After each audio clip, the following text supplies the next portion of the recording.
여러분 안녕하십니까? 오늘 서울은 낮 최고 기온이 38도 가까이 올라 올해 들어 가장 뜨거운 하루였습니다. 용산구의 기온은 40도에 육박해 전국에서 가장 높았습니다. 종일 펄펄 끓은 서울 도심을 배성재 기자가 둘러봤습니다. 정오가 조금 지난 시간 서울 남산에 올랐습니다. 열화상 카메라로 살펴보니 도심 전체가 마치 열섬처럼 붉게 달아올랐습니다. 온도를 살펴보니 대부분 40도가 넘는 상황. 뜨겁게 달궈진 건물 옥상은 무려 60도를 넘습니다. 시내에 나가니까 아스팔트가 데워져가지고 그냥 엄청 뜨겁게 막 올라와가지고 올라오니까 시원하고 좋네요. 수건도 계속 쓰고 있고 하루에 티셔츠를 몇 장이나 바꾸는지 모르겠어요. 이 날씨 정말 미칠 것 같아요. 도심으로 들어가 봤습니다. 여의도 고층 빌딩과 도로는 뜨겁게 달궈졌습니다. 한강과 숲이 우거진 여의도 공원 정도를 제외하면 도심 전체가 붉게 물들었습니다. 아스팔트 도로의 열기는 70도를 훌쩍 넘긴 상황. 열을 견디다 못해 도로 한가운데 갑자기 멈춰선 차량도 보입니다. 선생님, 차 그러시는 거예요? 근데 지가 안 올려. 더워서 그런 거예요? 이거? 예, 더워서요. 계속 물을 뿌리는 분수대 바닥조차 30도를 웃도는 폭염. 오늘 서울 종로구에서 관측한 서울 공식 최고 기온은 37.9도로 올해 중 가장 더웠습니다. 관측 이래 역대 5위에 해당하는 기록입니다. 용산구는 39.9도로 오늘 전국에서 가장 높은 기온으로 관측됐습니다. 서울 구로구, 금천구 등도 39도에 육박했고 서울 외 지역에선 경기 여주시 금사면이 39.1도로 가장 높았습니다. 수도권 대부분 지역은 사흘 연속으로 최상위 폭염특보 단계인 폭염 중대 경보가 발효됐습니다. 횡성과 춘천 등 강원 영서 일부 지역과 전주와 광주에도 폭염 중대 경보가 내려졌는데 강원 지역에 폭염 중대 경보가 발효된 건 이번이 처음입니다. 한반도를 덮친 폭염의 기세가 절정에 달하고 있습니다. SBS 배성재입니다. 온종일 도심을 달군 폭염의 열기는 지금도 식지 않고 있습니다. 서울은 15일째 열대야가 이어지고 있는데 오늘도 전국 대부분 지역은 쉽게 잠들기 어려운 밤이 될 걸로 보입니다. 서울 명동에 나가 있는 취재기자 연결합니다. 동은영 기자, 아무래도 이 도심이 외곽보다는 더 뜨거울 텐데 지금도 많이 덥습니까? 네, 저는 이곳 명동거리에 4시간 전부터 나와 있습니다. 한낮에는 따가운 햇빛이 정말 힘들었고요. 지금은 후덥지근한 바람이 계속 불어와서 마치 에어컨 실외기 앞에 서 있는 듯한 느낌입니다. 곧 있으면 저녁 8시인데 이곳의 온도는 34.3도를 기록하고 있습니다. 밤사이 기온이 25에서 26도를 넘어설 걸로 예상될 때 내려지는 열대야주의보가 전국 대부분 지역에 발효 중인데요. 오늘 밤도 냉방기기 없이는 버티기 힘든 밤이 될 것 같습니다. 서울은 15일, 제주는 무려 30일째 열대야가 이어지고 있습니다. 전국의 평균 열대야 일수는 12.6일로 같은 기간 대비 역대 최장 기록을 뛰어넘었습니다. 네, 이렇게 더운 밤에도 역시 명동에는 관광객분들이 많이 보이는군요. 네, 정말 더운 날씨지만 명동거리엔 서울을 찾은 외국인 관광객들의 모습을 많이 볼 수 있었습니다. 제가 맡는 노점상도 이곳을 찾는 관광객 수는 평소와 비슷하다고 말했는데요. 서울 날씨 어떤 것 같냐고 물어봤더니 한국을 정말 사랑한다면서도 이런 답이 돌아왔습니다. 너무 더워요. 우리 스리랑카보다는 한국에 너무 더워요. 걸어다닐 때도 너무 땀나고 에어컨 들고 집에 있는 거 좋을 것 같다고 생각 나와요. 계속 밖에 나온 것보다. Buy it here. It's sunny. It's very, very sunny. In home country, I don't use umbrellas. Here, it's really helpful. It's with us 3 days as we arrived. 일본 도쿄의 오늘 최고 기온은 33도, 타이완 타이베이가 34도, 태국 방콕은 35도를 기록했는데 서울은 37.9도거든요. 도쿄의 열섬, 타이완의 습도, 그리고 방콕의 열대야를 모두 합친 게 서울이라는 말까지 나오고 있습니다. 명동과 홍대 등 관광명소에서 붉은 옷을 입고 길을 안내해주는 움직이는 관광 안내소도 폭염으로 운영을 잠정 중단했습니다. 지금까지 서울 명동거리에서 SBS 동은영입니다. 어젯밤 수도권 곳곳의 아파트 단지에서 정전이 발생했습니다. 열대야 속 주민들은 에어컨과 선풍기조차 틀지 못한 채 뜬 눈으로 밤을 지새웠습니다. 이세연 기자가 취재했습니다. 아파트 단지 전체가 어둠에 잠겼습니다. 한낮 못지않게 무더운 열대야 속 집안에 켜진 건 식탁 위에 놓인 초 하나뿐입니다. 어젯밤 10시 반쯤 경기 수원시의 1000세대 규모 아파트 단지에서 정전이 발생했습니다. 무지무지도 없죠. 뭐 땀이 막 뻘뻘뻘 나요. 시간이 오래 걸린다 그래가지고 24시간 열어놓는 그 무인 커피숍이 있더라고요. 그래서 거기서 앉아서 10시간이 지나 오늘 오전 8시 반에 완전히 복구됐지만 냉장고엔 버려야 할 음식과 식재료 등이 가득 쌓였고 냉장고 꺼지죠. 김치 냉장고 꺼지죠. 모든 게 다 스톱이야. 주민들은 가족 걱정에 뜬 눈으로 밤을 지새워야 했습니다. 강아지가 탈수되지 않을까? 아이가 탈수되지 않을까? 이런 게 걱정이 됐었죠. 냉방기기 사용 등이 급증하면서 전력 과부하가 발생해 변압기가 파손된 것이 원인으로 지목됐습니다. 어젯밤엔 경기 안산시의 500세대 아파트에서도 전기 설비 이상으로 정전이 발생해 주민들이 불편을 겪었습니다. 여름철 정전은 매년 급격히 늘어나는 추세입니다. 역대급 폭염을 기록한 이번 주엔 전력 수요가 급증해 지난해 같은 기간에 비해 8% 이상 느는가 하면 지난 2월 17일 최고 61.1%까지 치솟았던 전력 예비율은 12.9%까지 떨어졌습니다. 예전에 지어진 아파트의 경우 지어질 당시에 적합한 용량을 산정해서 시공을 했는데 현재 상황에서는 전력 사용량이 급격히 늘어난 것이죠. 그렇기 때문에 계약 전류 용량도 현 실정에 맞게 키워야 되고 폭염이 계속돼 전력 사용량이 급증할 수밖에 없는 만큼 오래된 변압기나 배전망에 대해선 신속한 점검이 필요해 보입니다. SBS 이세연입니다. 극한의 폭염이 이어지면서 철도와 도로 안전에도 비상이 걸렸습니다. 고열에 기찻길이 휘고 콘크리트 도로가 팽창하면서 사고로 이어질 수 있기 때문입니다. 당국은 물을 뿌리고 감시를 강화하는 등 총력 대응에 나섰습니다. 이어서 백운 기자입니다. KTX가 달리는 한낮의 고속철도. 열화상 카메라로 내려다보자 선로가 진한 붉은색으로 나타납니다. 달궈진 레일과 자갈 때문입니다. 지상에선 레일 사이 간격은 일정한지, 고정은 잘 돼 있는지 점검이 한창입니다. 폭염이 이어지면 강철로 된 레일에는 팽창하려는 힘이 쌓이는데 이때 고정 장치가 느슨해지면 레일이 옆으로 휘는 좌굴 현상이 나타날 수 있습니다. 이 때문에 레일 온도가 48도 이상 올라가면 물을 뿌려주는 자동 살수 장치가 가동됩니다.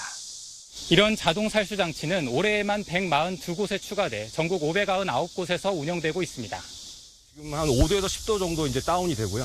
직사광선이 심한 데는 하루 10번 정도도 10분씩 살수가 되기도 합니다. 그래도 레일 온도가 올라가면 55도 이상에선 시속 230km 이하, 60도 이상이면 시속 70km 이하로 서행하고 64도부터는 운행을 중단합니다.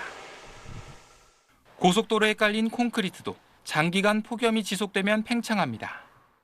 그래서 콘크리트 사이 줄눈이라는 틈을 만들어 공간을 확보해둡니다. 틈이 막히거나 좁아져 팽창할 공간이 부족하면 콘크리트가 서로 밀어내며 위로 솟는 현상이 발생할 수 있습니다.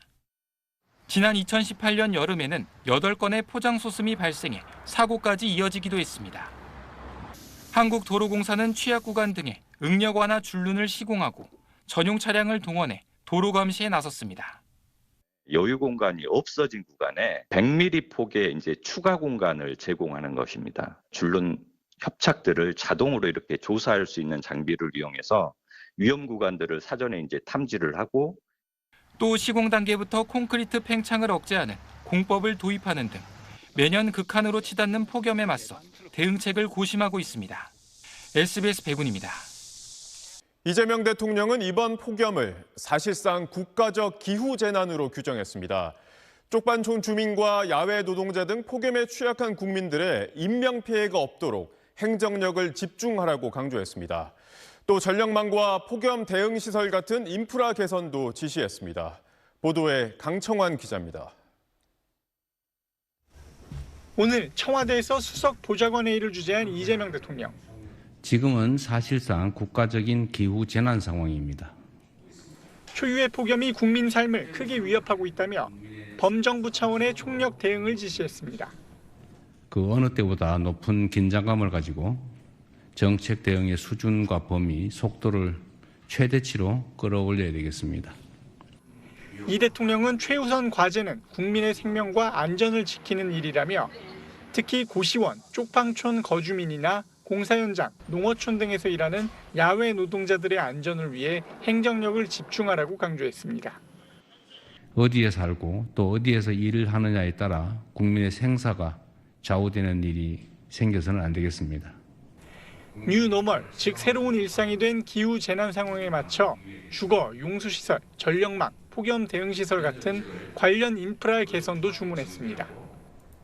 앞서 이 대통령은 정부 서울청사에서 열린 폭염과 가뭄 상황 점검회의에선 시도지사 등에게서 화상 보고를 받았는데 당분간 비 예보가 없는 만큼 심화하는 남부지방 가뭄에 선제적 대응이 필요하다며 대체용수 공급, 양수 장비 가동 등을 적극적으로 추진하라고 당부했습니다.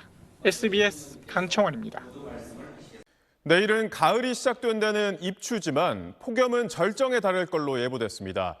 태풍이 올라오면서 더위를 식혀주지 않을까 관심을 모았지만 우리나라를 에워싼 북태평양 고기압에 가로막혀 중국에 상륙할 걸로 예측됐습니다. 다행히 주말에는 폭염이 한풀 꺾인다는데요. 정구희 기자가 자세히 보도합니다. 일본 오키나와가 13호 태풍 돌핀의 직접적인 영향권에 들었습니다. 태풍은 타이완 북부 해상을 지나 다음 주 월요일쯤 중국 남동부에 상륙한 뒤 점차 약해질 것으로 예상됩니다. 태풍 돌핀은 우리나라에 영향은 주지 않습니다. 우리나라 예보 구역에 태풍특보가 나는 경우들은 거의 없다라고 좀 예상을 하고 있고요. 우리나라 폭염의 주 원인인 북태평양 고기압의 세력이 워낙 강하다 보니 태풍이 우리나라 쪽으로 오지 못하고 직접적인 영향을 주지 않게 된 겁니다. 태풍이 우리나라 제주도에 그나마 가장 가까워지는 시기는 토요일 새벽부터 일요일까지인데 이때 태풍까지의 거리는 680km로 강풍 반경인 450km보다 더 멉니다. 제주도엔 돌풍과 함께 비만 조금 내리겠습니다. 다만 지난 9호 태풍 바비 같은 경우에도 중국에서 소멸한 뒤에 수증기를 남겼고 이게 우리나라로 오면서 비를 내렸기 때문에 태풍 돌핀도 끝까지 살펴봐야 합니다. 태풍 때문에 폭염이 더 심해질 거란 일부 전망과 보도가 있었지만 태풍과 가장 가까워지는 토요일부터는 오히려 기온이 내려갑니다. 현재 우리나라 바람 방향을 결정하는 가장 큰 요인은 태풍이 아니라 북태평양 고기압입니다. 이 북태평양 고기압 가장자리에서 동풍이 불어들고 있는 건데 이 바람 방향이 북태평양 고기압이 북쪽으로 조금 더 이동하면서 북동풍으로 바뀌게 됩니다.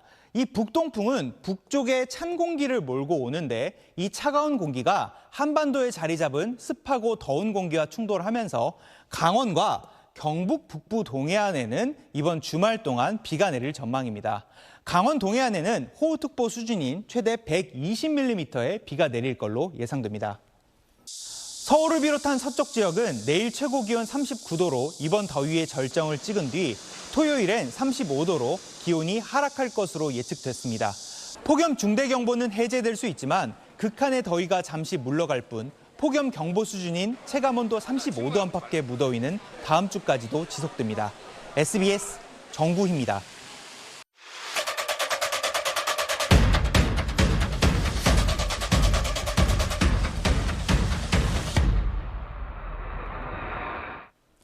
연일 계속되는 기록적인 폭염에 가뭄마저 길어지면서 낙동강의 녹조가 빠르게 확산하고 있습니다.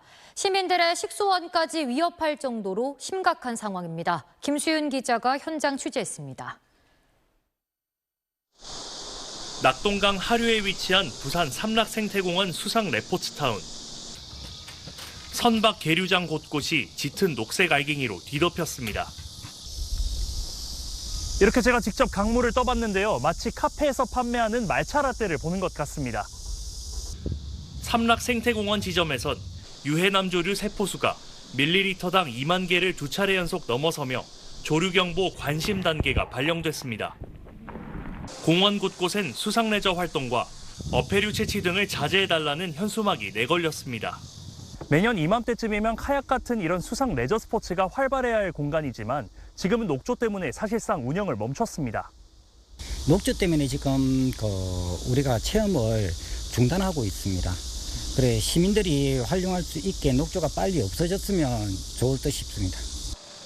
낙동강 상류 쪽으로 거슬러 올라가 경남 양산과 김해 사이인 묽은메리 지점도 살펴보니 상황은 심각합니다.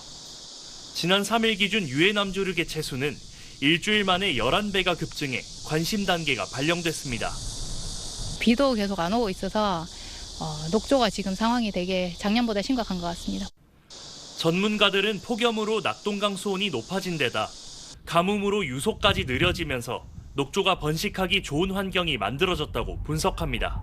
28도 이상의 온도에서는 남세균이 굉장히 빠르게 번식할 수밖에 없습니다. 폭염이 이어지면서 녹조의 강도나 빈번한 정도, 그다음에 세기가 더 강해질 것으로 예상이 됩니다. 울산 시민의 식수원인 회야호에 2009년 이후 17년 만에 조류경보 관심 단계가 발령되는 등 녹조가 부울경 상수원까지 위협하고 있습니다. SBS 김수윤입니다. 올여름 처음으로 강원 지역에도 폭염 중대경보가 발령됐습니다. 뜨거운 햇볕에 감자는 삶아진 것처럼 으깨지고 추석 대목을 앞둔 과일도 성장을 멈추면서 피해가 잇따르고 있는데요. 말라가는 농작물을 바라보는 농민들의 속도 타들어가고 있습니다. 지원 김도훈 기자입니다. 수천 평 양배추 밭을 다 갈아 엎었습니다. 시세 맞추려 수확을 잠깐 미룬 사이 모두 새까맣게 타버렸습니다. 제값을 받았다면 수천만 원어치. 일주일 전까지 괜찮았던 감자도 전부 썩었습니다. 땅을 파고 또 파도 성한 감자가 없습니다. 펄펄 끓는 온도에 물러 삶은 감자처럼 으깨집니다. 40년간 농사지었지만 이런 적 처음입니다. 우리가 이런 밭이 이게 지금 한두 개가 아니란 말이에요, 지금 이게. 말로 어떻게 얘기할 수 있겠어요, 이거를? 속상해갖고. 과일도 더위를 피하지 못했습니다. 사과는 화상을 입는 햇볕 대임이, 복숭아는 열매가 터지는 열과 피해가 시작됐습니다. 추석 출하를 맞춰 한창 커야 할 품종은 더위에 성장을 멈췄습니다. 추석이 9월 말인데 지금 색이 들 시기가 아니거든요. 근데 햇볕이 계속 비치는 쪽은 그쪽이 지금 빨개지고 있어요. 그리고 또 좀 심해지면 그쪽 부분이 또 하얘져요. 연일 계속되는 폭염에 춘천과 홍천, 횡성 등 도내 첫 폭염 중대경보가 내려졌지만 타들어가는 농작물을 보고 작업을 멈출 수도 없습니다. 낮에 나가서 일을 하지 말라 그러는데 이 복숭아가 계속 지금 썩어가고 있는데, 이건 아니지 않지 않냐? 현재는 인명과 가축 피해 위주로 집계가 되고 있어 농가 피해는 얼마나 어느 정도인지 가늠조차 되지 않습니다. 더위에 농심은 타들어가고 다가오는 추석 농산물 물가에도 영향이 불가피할 전망입니다. 주원뉴스 김도훈입니다. 숨막히는 찜통더위에 넓고 시원한 인천국제공항이 어르신들의 피서지가 되고 있습니다. 지자체가 운영하는 무더위 쉼터가 서울에만 4,000곳이 넘는데도 어르신들이 멀리 공항까지 찾아가는 이유를 임지연 기자가 취재했습니다. 오늘 오후 인천국제공항. 어르신들이 모여 앉아 장기를 두고 벤치에 앉아 음식을 나눠 먹습니다. 이곳은 공항 내부에 있는 평상입니다. 여행객들보다는 더위를 피하러 온 어르신들이 이렇게 돗자리를 펴고 삼삼오오 앉아있는 모습을 쉽게 볼 수 있습니다. 65세 이상은 지하철과 공항철도가 무료라 교통비 부담도 없다 보니 탁 트인 공간에 에어컨 바람을 쐴 수 있는 공항이 어르신들에겐 피서지입니다. 멀어도 공항까지 오는 건 눈치를 안 봐도 되는 공간이기 때문입니다. 눈치 보아서 그 2시간이나 얼마 앉을 수 있었어요? 못 앉아요. 2시간, 3시간 그저 많이 앉았으면 누가 뭐라고 안 하고 눈치 볼 사람 어디 있을까? 인천국제공항공사 측은 공공시설인 공항은 누구나 올 수 있는 곳이라며 이용객들의 불편이 생기지 않도록 관리하고 있다는 입장입니다. 어르신들이 공항을 찾는 이유는 또 있습니다. 지자체가 일반인 상대로 운영하는 무더위 쉼터는 어르신들에겐 안내가 부족하고 몰라요. 어디에 이용하는 서울에 있는 무더위 쉼터 4,034곳 가운데 약 70%인 2,817곳이 회원제로 운영돼 어르신들이 편하게 이용하기도 어렵습니다. 누구나 이용 가능하다고 명시된 곳은 202곳에 불과합니다. 정부가 공급자 중심으로 이 쉼터를 만들었기 때문에 어르신들이 편하게 있을 그런 장소가 아니거든요. 노인들의 개별적인 욕구를 지역사회 안에서 잘 담아낼 수 있는 그런 지역 공동체가 필요하죠. 전문가들은 어르신들이 가까운 곳에서도 더위를 쉽게 피할 수 있도록 적극적인 홍보와 보다 세심한 정책이 필요하다고 지적합니다. SBS 임지연입니다. 어제 온열 질환으로 1명이 또 숨지면서 올해 누적 사망자는 23명으로 늘었습니다. 특히 사망자의 절반 이상이 80세 이상 고령층인 것으로 나타났는데요. 야외 활동은 물론 실내 공간에서도 온열 질환 예방 수칙을 꼭 지키셔야겠습니다. 한성희 기자가 보도합니다. 오늘 낮 서울 종로구 쪽방촌. 65살 김긴도 씨가 사는 2평짜리 방엔 에어컨이 없습니다. 이렇게 앉아 있으니까 막 또 땀이 나요. 네, 방에 온도도 꽤 높고 그래 지금요. 체온을 측정해봤습니다. 지금 37.1도 나옵니다. 선풍기도 소용이 없습니다. 지금은 왜 꺼두셨어요? 뜨거운 바람 나오잖아 지금. 하지만 외출은 엄두가 나지 않아 대부분의 시간을 방에서 보내고 있습니다. 방에만 있어요. 바깥에 좀 나갔다 있으면 어지러워갖고 막 바로 들어와보잖아요. 별 입맛이 안 들어와요. 너무 날씨가 뜨거우니까 그냥. 야외뿐 아니라 이렇게 뜨거운 실내에 있어도 열사병이나 열탈진 같은 온열 질환에 걸릴 수 있습니다. 질병관리청이 올해 온열 질환자를 분석해봤더니 김 씨와 같은 60대 환자는 485명, 전체 2,665명 가운데 18%로 가장 많았습니다. 60대 사망자는 2명입니다. 80세 이상을 볼까요? 80세 이상 온열질환 환자는 329명으로 전체의 12.3%를 차지하는데 사망자는 23명 중 13명으로 절반이 넘습니다. 체온 조절 능력이 떨어지는 고령일수록 온열질환이 위험할 수밖에 없습니다. 80세 이상은 논밭에서 일을 하다 온열질환에 걸린 경우가 가장 많았지만 집에서 발생한 온열질환 환자도 18.5%에 달했습니다. 이번 분석에서 실내에서도 온열질환 위험이 높음을 알 수 있었습니다. 실내를 시원하게 유지하도록 각별한 주의와 노력이 필요합니다. 혼자 거주하거나 거동이 불편한 어르신이 물을 자주 섭취하고 냉방기기를 사용하도록 살피는 게 큰 도움이 될 수 있습니다. SBS 한성희입니다. 우리도 폭염에 신음하고 있지만 올여름 유럽의 더위는 그야말로 기후 재난 수준입니다. 빙하가 녹아 폭포처럼 쏟아지는가 하면 가뭄까지 겹쳐 식량난 경고마저 나오고 있습니다. 파리 권영인 특파원입니다. 알프스 동쪽에서 가장 큰 빙하인 오스트리아 파스테르체 빙하입니다. 살인적인 폭염에 빙하가 녹아내리면서 거대한 폭포를 만들었습니다. 30 Grad Celsius, das ist ja bei uns nicht selbstverständlich und dementsprechend natürlich wird es mit dem Gletscher, mit der Pasterze nur ein bisschen schneller gehen. 오스트리아 수도 빈이 41도, 동부 지역이 41.2도로 연일 최고 기온을 경신하고 있습니다. 슬로바키아도 최고치인 41.4도까지 올랐고 이탈리아는 사상 처음으로 폭염 감시 시스템에 등록된 27개 도시 전체에 최고 폭염 경보를 오늘부로 발령했습니다. 폭염과 맞물린 가뭄도 심각합니다. 유럽을 가로지르는 다뉴브강 수위가 연일 역대 최저 기록을 깨고 있습니다. 다뉴브 강물을 원전 냉각수로 써왔던 헝가리는 국가 전력량의 50% 이상을 공급하는 팍스 원자력 발전소 4기 중 3기를 가동 중단했고 남은 1기도 곧 중단될 처지에 놓였습니다. 전력난으로 필수 조명이 아니면 야간에 끄도록 하면서 수도 부다페스트의 상징 같았던 아름다운 야경도 사라졌습니다. 슬로베니아와 크로아티아에 전력을 공급하는 크리스코 원전도 냉각수원인 사바강의 유량이 줄어 출력을 낮추기로 했습니다. Svojih 55 godina nikad nisam doživio da je Drava ovako niska, da izađu ovako brodovi neki stari, most stari tamo dolje isto, jel niže, bože moj, kuta riba oda. 독일과 프랑스에선 강물이 말라 주요 운하의 물동량도 3분의 1 수준 이하로 줄어든 상태입니다. 농작물 피해도 심각합니다.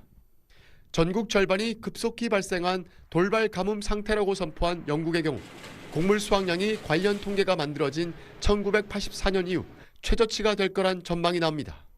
세계 식량 계획은 2027년까지 폭염과 가뭄으로 전 지구적 식량난이 우려된다고 경고했습니다. 파리에서 SBS 권영인입니다.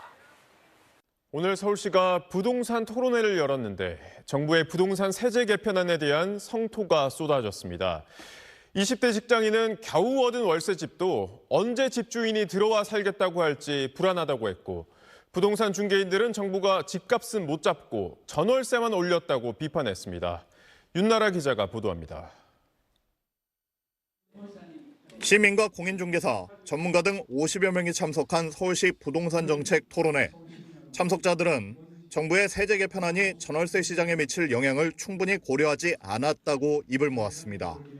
최근 서울에서 직장 생활을 시작했다는 20대는 전세가 없어 겨우 얻은 월세도 불안해졌다고 말했습니다. 임대인이 실거주하게 된다고 하면은 저는 방을 빼야 한다고, 또 똑같이 이렇게 힘들게 또 집을 구해야 하는 건지 지금 걱정도 많이 되고. 공인중개사들은 비거주 1주택자의 세부담이 커지는 세제 개편안 발표 이후 실제로 집주인들이 들어와 살겠다는 바람에 전월세 매물이 눈에 띄게 줄었다고 진단했습니다. 임대를 해줬던 소유주들이 입주를 하려고 하다 보니까 보통 전월세가 50개, 80개 정도 나와 있는데 지금은 10개 이하로 줄어들어 있는 데다가 가격이 많이 올라 있습니다. 매매가도 큰 폭으로 오르고 있다고 지적했습니다. 전월세 물건이 없으면 전월세 살던 사람들이 매매를 해야 되잖아요. 최근 한 두 달 사이에 아파트 가격이 한 1억 원 오르는 것 같아요. 오세훈 시장은 주택 문제는 세금과 규제가 아닌 공급으로 풀어야 한다며 정부 정책에 나르되었습니다. 주택 갖고 있던 분들에게 중과세를 한다고 해서 어떻게 전월세 문제가 해결이 되겠느냐. 민간 임대 공급자들에게 어떤 사업적인 인센티브를 주어서 더 많은 투자를 하고 더 많이 공급하도록. 오 시장은 또 용산 어린이정원 부지에 주택을 공급하는 방안에 대해선 서울의 녹지를 유지하는 건 서울시장의 의무라며 절대 있을 수 없는 일이라고 선을 그었습니다. SBS 윤나라입니다. 민주당은 이번 부동산 세제 개편안을 세제 정상화라고 공식 평가하고 있지만 내부적으로는 신중론도 있습니다. 전월세 대책이 부족하다는 공감대 속에 빌라와 오피스텔 등 비아파트 공급을 확대하는 방안도 당내에서 검토되고 있습니다. 박재현 기자의 보도입니다. 서울 지역구의 민주당 의원들과 시의원들이 오늘 비공개 간담회를 열었습니다. 지난 3일 발표된 부동산 세제 개편안이 서울 민심에 어떤 영향을 줄지 살펴보고 비거주 1주택자 세부담 문제 등을 다각도로 논의한 걸로 전해졌습니다. 실거주로 간주된 부분에 대해서 좀 더 유연하게 가자 이런 의견들도 있는 것 같고. 한 서울시 의원은 직장, 교육 외에 다양한 사유로 비거주하는 사례도 있어 정교한 정책의 필요성에 모두 공감했다고 전했습니다. 한 서울 지역구 의원은 늘어난 세부담이 세입자에게 전가될 가능성, 전월세 부족 문제에도 대비가 필요하다고 강조하기도 했습니다. 비거주 1주택자, 다주택자의 세제 혜택 축소가 임차인 부담으로 전가될 가능성을 우려하는 등 전월세 대책 논의도 많았던 걸로 알려졌습니다. 공급 확대 방안도 관심을 모았습니다. 공급 절벽 문제를 해결하는 것에 이제 초점을 둬야 된다라는 공감대. 민주당은 아파트는 물론 실제 공급까지 상대적으로 시간이 덜 걸리는 빌라나 오피스텔과 같은 비아파트의 공급을 늘리는 방안도 들여다보고 있습니다. 민주당 지도부의 한 의원은 공사비가 비싼 대신 가장 빠르게 지을 수 있는 모듈러 주택과 관련한 예산을 내년도 예산안에 반영하는 것도 검토되고 있다고 밝혔습니다. 정부의 세제 개편안에 대해 국민의힘에선 반대편 말을 듣지 않는 정책은 대가를 치를 것이란 비판이 이어지고 있습니다. 1주택 보유하신 분들도 세금 폭탄을 날리고 또 전월세난에 허덕이는 서민층 청년들에도 폭탄을 투하하고. 이런 가운데 청와대는 내일 오후 이재명 대통령 주재로 부동산 정책 점검 2차 회의를 열어서 주택 공급 확대 방안 등을 논의합니다. SBS 박재현입니다. SK 하이닉스를 비롯한 반도체 종목들이 오늘도 큰 폭으로 하락했습니다. 어젯밤 미국 반도체주가 약세를 보인 데다 SK 하이닉스의 낸드 플래시 자회사가 미국에 분리 상장할 거란 우려까지 더해진 걸로 분석됩니다. 보도에 김혜민 기자입니다. 코스피가 6,296의 거래를 마치면서 6,300선이 무너졌습니다. 반도체 대형주를 중심으로 하락폭이 컸는데 특히 SK하이닉스는 10% 넘게 폭락했습니다. 간밤 미국의 메모리 기업 샌디스크의 실적 발표 여파가 우리 증시까지 번졌습니다. 실적은 시장 전망을 웃돌았지만 향후 매출 전망이 투자자들 기대에 미치지 못하면서 관련 기업들 주가가 큰 폭으로 하락했습니다. 일본의 메모리 기업 키옥시아가 10% 넘게 하락하는 등 아시아 주요 반도체주가 동반 약세를 보였습니다. 높은 가격대에서 사신 분들은 손절 매물을 내놓는 거고 연초에나 작년에 사셨던 분들은 지금 이렇게 이익이 그래도 많이 났으니까 팔자라는 물량이 있을 수가 있습니다. SK하이닉스의 경우 회사의 부인에도 불구하고 낸드 플래시 자회사를 미국에 분리상장하는 것 아니냐는 우려와 거래 방식의 문제로 오늘 아침 대체거래소에서 11주가 하한가 체결된 것 등이 겹치면서 이 하락을 부채질했다는 시각도 있습니다. 단일 종목 레버리지 거래 금액은 1조 원 아래로 쪼그라들었지만 글로벌 반도체 종목들이 모두 높은 변동성을 보이면서 우리 시장의 급등락은 이어지고 있습니다. 이미 전 세계 주요 반도체 종목들의 상당 부분 레버리지 거래가 포함돼 있고 반도체 종목 비중이 많은 우리 시장이 큰 영향을 받고 있다는 추정도 있습니다. 외국계 헤지펀드들이 레버리지 투자를 많이 해서 글로벌 반도체 상장 시가총액 상위 종목들의 이제 상승과 하락을 좌지우지하는 그런 게 아니냐라는 이제 의심들이 큰 상황이긴 한데요. 최근에는 단일 종목 레버리지 투자 자금이 지수 레버리지 ETF로 옮겨가는 현상도 나타나고 있어 향후 불안 요인이 될 거란 우려도 나옵니다. SBS 김혜민입니다. 이란과 오만이 호르무즈 해협의 안전한 통항을 보장하기 위한 새 항로에 합의했다는 발표가 나왔습니다. 이번 합의로 호르무즈 해협이 다시 열릴지 또 미국과 이란의 종전 협상이 재개될 수 있을지 주목되고 있습니다. 곽상은 기자의 보도입니다. 이란이 오만과 합의했다고 밝힌 내용의 핵심은 우선 60일 동안 호르무즈 해협을 통해 페르시아만에 진입할 땐 이란 근해 항로를, 나갈 땐 오만 근해 항로를 각각 이용하는 방안입니다. 양측은 새 항로의 좌표까지 정해 미국과 다른 걸프 국가들에 전달한 것으로 전해졌습니다. پیشرفت‌های بسیار زیادی حاصل شده در گفتگوها با عمان و این پیشرفت‌ها در آستانه نهایی شدن هست. 이번 합의가 최종 성사되면 호르무즈 해협 긴장이 누그러지고 미국과 이란 간 핵 프로그램을 포함한 후속 협상에 물꼬가 트일 가능성이 제기됩니다. I'd rather make a deal because I don't want to kill people. We are talking. Let's see what happens. 하지만 이란은 호르무즈 문제는 이란과 오만 사이 문제라며 외세 개입을 용납하지 않겠다고 말합니다. 미국을 배제한 해협 통제권을 강조한 겁니다. 미 월스트리트 저널도 이란이 페르시아만 진입 선박에 대한 통제권을 갖대 통행료는 부과하지 않는 내용이 합의문 초안에 담겼다고 보도했습니다. 반면 로이터는 이란은 화물가액의 최대 7%, 오만은 3% 안팎의 수수료를 부과하는 방안을 검토 중이고 미국은 수수료 부과에 반대하고 있다고 전했습니다. 또 페르시아만을 빠져나가는 선박에도 이란의 통제를 가능하게 할지는 여전히 쟁점인 걸로 알려졌습니다. 사우디 등 주변국 만류로 이란에 대한 대규모 공격을 보류했지만 트럼프 입장에선 호르무즈 통제권도 이란에 내주고 통행 수수료까지 생기면 협상 타결을 용인하기가 쉽지 않습니다. 또 호르무즈 해협의 통제 실권을 장악한 강경파 이란 혁명수비대가 이란 외교 당국의 합의를 수용할지도 변수입니다. CNN은 이번 주말 전에 최종 합의할 가능성을 50% 수준으로 전망했습니다. SBS 곽상은입니다. 여전히 호르무즈 해협 상황이 불안정하다 보니 중동산 원유에만 의존할 수 없는 상황입니다. 오늘 민간 정유사가 처음으로 호주산 원유를 들여왔는데요. 아직 해결해야 할 과제도 있습니다. 박재현 기자가 취재했습니다. 오늘 오전 인천 북항에 입항한 11만 톤급 유조선. 시추 단계부터 참여했던 국내 정유사가 호주 가스전에서 들여온 초경지류가 실렸습니다.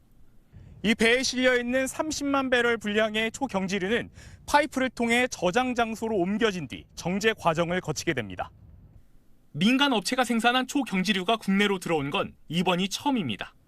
초경질류는 일반 원유에 비해 가벼운 정도가 높아 석유화학 제품의 원료가 되는 나프타, 그리고 항공유 등 경유 등 다양한 제품을 생산할 수 있어 통상 생산한 원유는 운송 비용을 줄이기 위해 인접 국가에 판매되는데 호르무즈 해협 봉쇄로 인한 원유와 나프타 수급 대란 이후 이번에 생산된 초경지류를 국내로 들여오기로 결정했습니다.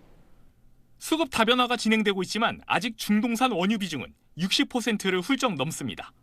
중동산은 주로 끈적한 중지류로 경지류에 비해 불순물이 많아 고급 정제 기술이 필요합니다. 한국 정유업계는 과거 값싼 중동 지역 중지류를 수입해 수차례 정제해 만드는 석유 화학 제품을 비싸게 수출하는 방식으로 성장했습니다.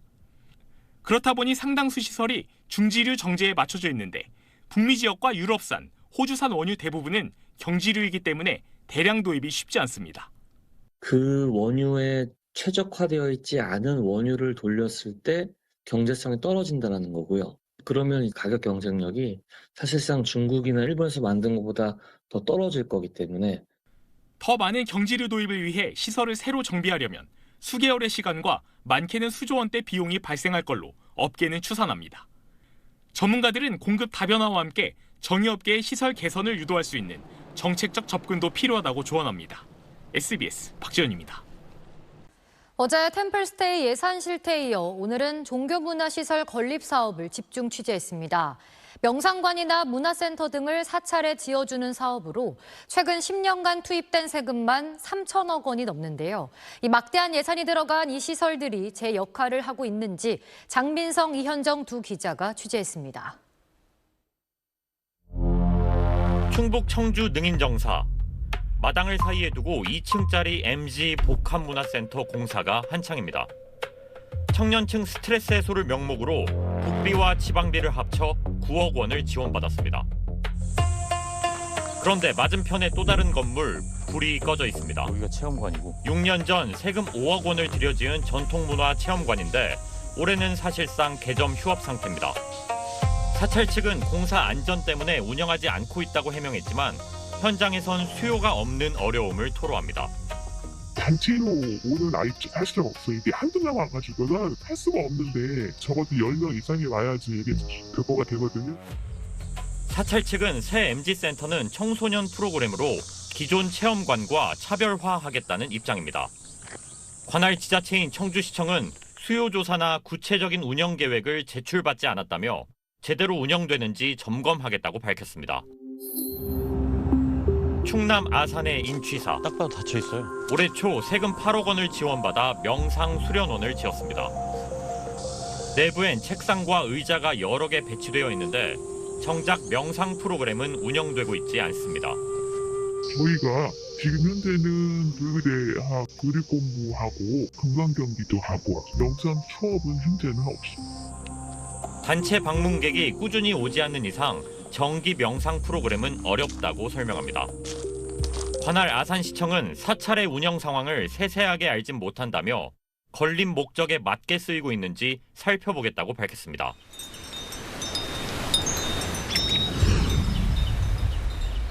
이처럼 템플스테이 말고 종교문화시설 건립이란 사업으로 전국 여러 사찰에서 크고 작은 건물이 지어지고 있습니다. 트렌드를 반영해 문화체험, 최근엔 명상이나 선수행 같은 치유나 정신건강 목적으로 확대되고 있는데요. 저희가 전체 사업 내역을 분석한 결과 지난 10년 동안 전국 48곳의 사찰에 들어간 나랏돈만 3,035억 원에 달했습니다. 자부담이 있지만 신축비 상당액이 세금으로 지원되는 겁니다. 이 중엔 세금만 200억 원 넘게 들어간 초대형 시설도 있습니다. 하지만 막상 현장에 가보니 당초 계획과 다르게 공사가 진행된 곳도 있었습니다. 대구 동화사 사명대사 체험관입니다. 세금 220억 원을 들여 최근 공사를 마쳤는데 전시실과 박물관 등 대부분의 공간은 텅 비어 있습니다. 영상실엔 프로젝터와 소파만 놓여 있습니다. 당초 계획했던 사명대사 일대기 영상이나 초대형 디지털 불화 전시 같은 콘텐츠는 찾아볼 수 없습니다. 사명대사 관련된 콘텐츠를 따로 제작하거나 하는 거는 맡긴 적은 없었어요. VR 및 전시공사에 배정된 보조금만 106억 원. 하지만 실제 집행 비용은 턱없이 적었습니다. 내부 마감 공사가 26억 2천이 책정이 됐어요. 그중에 영상 정비가 26억 2천 중에 한 3억 정도 포션을. 그 많은 보조금은 어디로 간 걸까? 공사 관계자들은 큰 스님 지시로 설계가 바뀌면서 늘어난 건축비에 전시 예산 대부분을 썼다고 털어놨습니다. 당초 100억 원이던 보조금이 동아사 측 요구로 2차례나 증액됐는데 그때마다 VR과 전시공사 대신 지하 1층, 지상 1층이던 건물을 지상 2층으로 높이고 벽면과 마당을 값비싼 돌마감으로 바꾸는 데 쓴 겁니다. 건물 공사를 하실 분이 이제 없으시니까 전시공사 하실 돈까지를 다 건물 짓는 데 써라. 그래서 2층을 만들고 이렇게 하신 거예요. 벽을 전부 다 돌로 판석으로 다 붙였는데 그 돌 비용만 해도 제가 알고 있기로는 한 50억이 넘는 걸로 알고 있어요. 건물 벽면에는 큰 스님 찬양 글귀까지 새겨졌습니다. 취재진은 이 사업을 주도한 뒤 거처를 옮긴 큰 스님을 찾아갔지만 입장을 들을 수 없었습니다. 조계종은 방문객의 체감 효과를 극대화하기 위해 사업 내용 일부를 변경했다며 외벽 글귀는 사업 취지에 맞지 않아 철거 예정이라고 밝혔습니다. 문체부와 지자체는 승인을 거친 설계 변경이라 예산을 달리 쓴 건 문제 없다면서도 운영 준비 상태에 대한 우려를 전달했다고 밝혔습니다. 또 중대하자나 규정 위반이 확인되면 보조금 환수 등에 나서겠다고 밝혔습니다. 단순하게 그냥 VR 넣겠다, 뭐 하겠다 정도로 이제 진짜 당위적이고 선언적인 계획서를 가져갔고 진짜 그 220억 들인 만큼의 어떤 기대 효과가 발생을 하느냐를 봐야 될 것 같아요. 이런 보조금 문제, 동아사만의 일은 아닙니다. 국회에선 예산철마다 지원 규모가 과하다는 지적이 반복되지만 종단별 안배 등을 이유로 예산이 깎이기는커녕 늘어나기 일쑤입니다. 네, 각 종단별로 문화체험관을 하나씩 건립 지원을 해주고 있는데 보문종이 그 다음. 실제로 지난해 종교문화시설 건립 예산은 80억 가까이 증액돼 국회를 통과했습니다. SBS 이현정입니다. 네, 이 문제 취재한 탐사팀 노유진 기자와 더 자세한 이야기 나눠보겠습니다. 노 기자, 처음에 어떻게 이 사업을 들여다보게 된 겁니까? 네, 템플스테이나 종교문화 사업이 사람들에게 휴식을 주고 우리 문화 알리는 긍정적 측면이 분명히 있는 건 맞습니다. 다만 저희가 주목한 건 우리가 낸 세금이 제대로 쓰이고 있느냐였습니다. 네. 올해 초 예산안을 전수 분석하다 보니까 별다른 심의 없이 몇십억씩 증액된 걸 발견을 했는데 이걸 검증해 보려고 한 겁니다. 하지만 접촉한 대부분의 국회의원실에서 종교계는 자료 요청이 좀 어려울 것 같다. 이렇게 손사래를 쳐서 결국 저희가 정보공개 청구를 10건 넘게 했습니다. 그런데 이마저도 지자체에서는 법인 등의 영업상 비밀 침해라면서 보조금 액수마저 비공개를 했는데 이 신청 거쳐서 결국 받아냈지만 2달 넘게 걸렸습니다. 네, 앞서 리포트에서 봤듯이 사실상 방치된 건물이 한둘이 아니라는 건데 왜 예산을 내어주는 건가요? 네, 왜냐하면 보조금 신청할 때는 굉장히 그럴듯하게 계획서를 쓰거든요. 시민들이 명상 체험도 하고 외국인들에게 우리 전통 문화 잘 소개하겠다 이렇게 해서 나라 돈은 다 가는데 실제 현장 가보면 계획과는 딴판인 경우가 정말 많았습니다. 네. 최소한의 수요 조사도 없이 유동인구도 없는 곳에 덩그러니 체험관만 지어져 있는 경우도 있고요. 그런데도 감독기관들은 절차적으로는 문제 없다. 계획안은 아닐 뿐이다라며 보조금을 그냥 주고 있었습니다. 취재 중에 한 만난 공무원 말은 솔직히 본인 돈이면 이렇게 쓰겠냐라고 털어놓기도 했습니다. 네, 결국 관리 감독에 허점이 있다는 건데 가장 큰 문제는 무엇입니까? 네, 템플스테이 종교문화시설은 건립사업 할 때 문체부와 지자체가 보조금을 각각 나눠줍니다. 한 사업에 여러 기관이 얽히다 보니까 관리감독 주체가 불분명하고 누구 하나 끝까지 책임지지 않는 구조입니다. 실제로 저희가 사업의 문제점을 지적하니까 서로 탓하기 바빴습니다. 시민들의 문화와 휴식을 위해서 투입된 혈세인 만큼 예산 지원부터 관리까지 책임 소재를 명확히 하는 제도 개선이 시급해 보입니다. 네, 노유진 기자 잘 들었습니다. 홍명보 전 축구대표팀 감독 선임 과정에 대한축구협회의 부당한 개입이 있었는지 수사 중인 경찰이 첫 강제 수사에 나섰습니다. 대한축구협회 사무실과 축구회관 등을 압수수색해 감독 선임과 관련된 자료를 확보했습니다. 정지연 기자의 단독 보도입니다. 서울경찰청 광역수사단 금융범죄수사대가 오늘 오전 9시부터 천안에 있는 대한축구협회와 서울 종로구 축구회관을 압수수색했습니다. 경찰은 감독 후보를 선별하는 축구협회 전력강화위원회와 국가대표 지원팀, 월드컵 지원팀 등을 대상으로 대표팀 감독 선임과 관련한 자료를 확보한 것으로 알려졌습니다.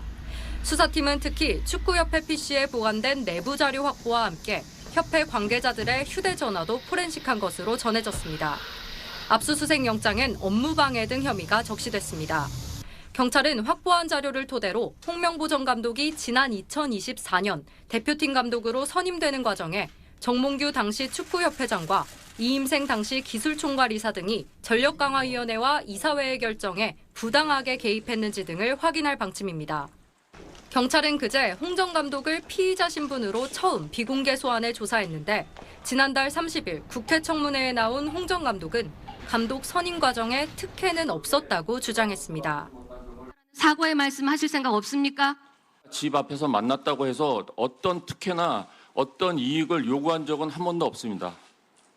앞서 서울 종로경찰서는 홍 전 감독이 선임된 직후인 재작년 7월 시민단체 고발장 접수와 함께 수사에 착수했지만 결론이 나오지 않았습니다. 지난 6월 국가대표팀이 월드컵 32강 진출에 실패하면서 수사 상황에 이목이 쏠리자 서울경찰청은 지난달 1일 사건을 광역수사단에 이관했습니다. SBS 정지연입니다. 코브라와 양쯔강 악어 같은 멸종위기 야생동물을 대거 밀수한 일당이 검찰에 붙잡혔습니다. 이들은 세관 단속을 피하기 위해 동물의 입과 발을 묶어 포장하거나 속옷 속에 숨겨 들여오기도 했습니다. 유수환 기자의 보도입니다. 좁은 고시원 선반에 플라스틱 바구니가 빼곡히 쌓여 있습니다. 바구니를 열자 도마뱀부터 각종 파충류가 나오고 멸종 위기종인 비단뱀 여러 마리도 곳곳에서 모습을 드러냅니다. 초등학교가 인접한 또 다른 빌라에선 몸집이 큰 그물무늬 비단뱀은 물론 국제 멸종 위기종 1급인 양쯔강 악어도 발견됩니다. 또 다른 아파트에선 맹독류인 코브라도 발견됐습니다.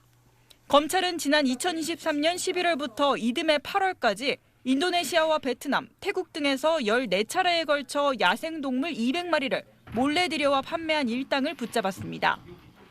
악어의 입과 발을 묶어 압박 포장을 하고 어린 거북이들은 철제 과자통에 또 일부는 속옷 안에 숨기는 수법으로 반입했습니다.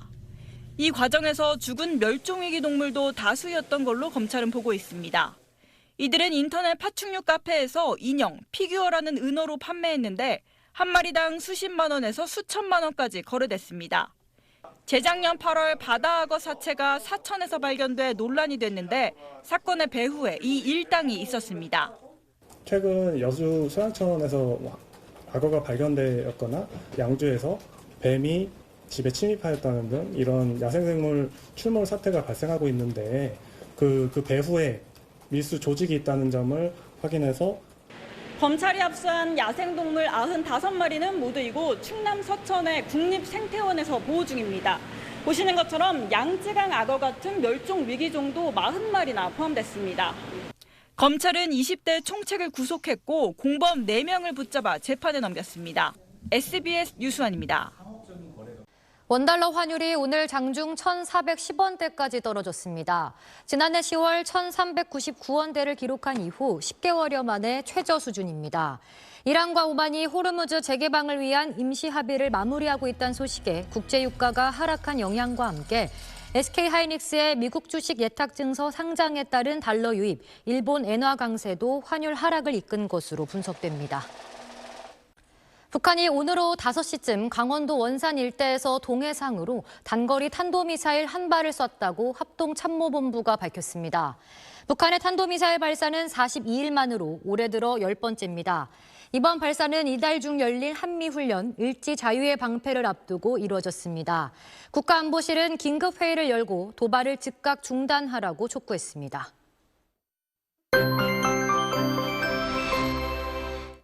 오늘 서울은 올 들어 가장 더웠습니다. 우리나라 대기 상하층에 고기압이 견고하게 자리 잡으면서 태풍 돌핀도 고기압을 뚫지 못하고 그대로 중국을 향하고 있습니다. 오늘도 동풍이 서쪽 지역에 열기를 불어넣으면서 서울 공식 관측소인 송월동의 기온이 38도 가까이 올랐고요. 용산은 무려 40도에 육박했습니다. 실제 이 지역은 바람도 매우 뜨거웠습니다. 절기상 입추인 내일은 극단적인 더위가 절정을 보이면서 서울이 39도 9도까지 오르겠습니다. 그래도 다행히 주말부터는 기압계가 조금 바뀝니다. 우리나라의 중심을 두고 있는 상층의 고기압이 약간 북서쪽으로 이동을 하면서 40도에 달하는 극단적인 더위는 누그러지겠는데요. 하지만 그렇다 하더라도 폭염특보 수준의 더위는 계속 되겠습니다. 오늘 폭염 중대경보가 한 차례 강원과 호남 지역으로 확대됐습니다. 이 사흘째 폭염 중대경보가 이어지고 있는 서울은 오늘 밤도 무척 뜨겁겠습니다. 내일 낮 기온 서울이 39도, 전주도 39도까지 오르겠습니다. 자, 주말부터는 동해안과 제주에 비 소식이 있습니다. 특히 토요일에 강원 영동 지역에는 강하고 많은 비가 예보돼 휴가철 안전사고에 각별히 주의하셔야겠습니다. 내륙에는 토요일에 소나기 예보가 있고요. 다음 주의 날씨는 현재 중국을 향하고 있는 태풍이 약화되는 과정에서 변동성이 크겠습니다. 날씨였습니다. 8시 뉴스 마칩니다. 여러분 고맙습니다.